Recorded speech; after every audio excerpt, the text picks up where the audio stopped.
اعوذ باللہ من الشیطان الرجیم بسم اللہ الرحمن الرحیم۔ حکیم میاں محمد احسن یوٹیوب چینل مطلب احسن کی وساطت سے ایک نئے نسخے کے ساتھ آپ کی خدمت میں حاضر ہے۔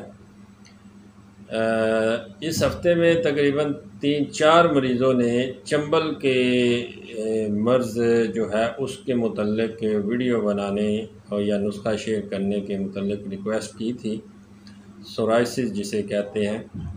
تو اس سلسلے میں آج ایک ویڈیو، ایک سادہ سا نسخہ آپ کے گوش گزار کروں گا۔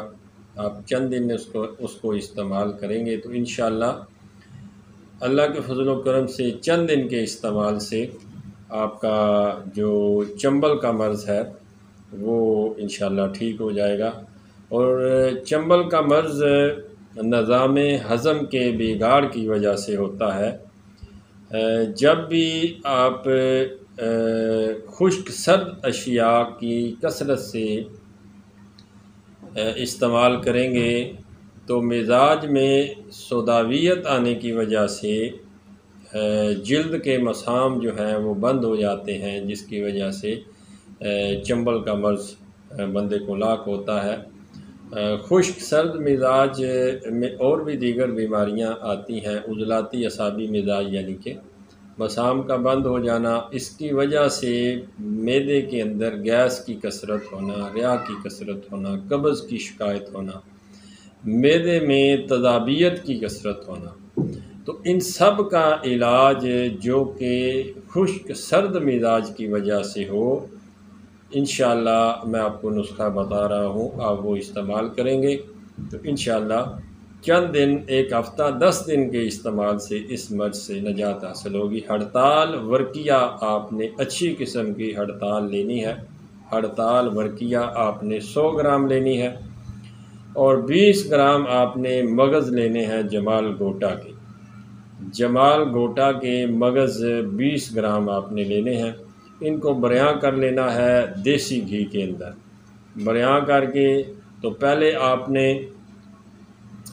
اس کو ہڑتال ورقیہ کو آپ نے اچھی طرح کھل کرنا ہے، بالکل یہ پاؤڈر ہو جائے، سرمے کی طرح اس کا پاؤڈر کر لینا ہے۔ جب یہ بالکل اچھی طرح پاؤڈر ہو جائے تو پھر ایک ایک مغز اس کے اندر شامل کر کے اس کو کھل کر لینا ہے۔ کالی مرچ کے برابر اس کی گولیاں بنا لیں یا اس کے 4 نمبر کے کیپسول ملتے ہیں مارکیٹ سے، آپ وہ بھر لیں۔ ایک کیپسول رات کو کھانا کھانے کے بعد دودھ نیم گرم کے ساتھ استعمال کرنا ہے۔ 24 گھنٹے میں ایک ہی خوراک ہے۔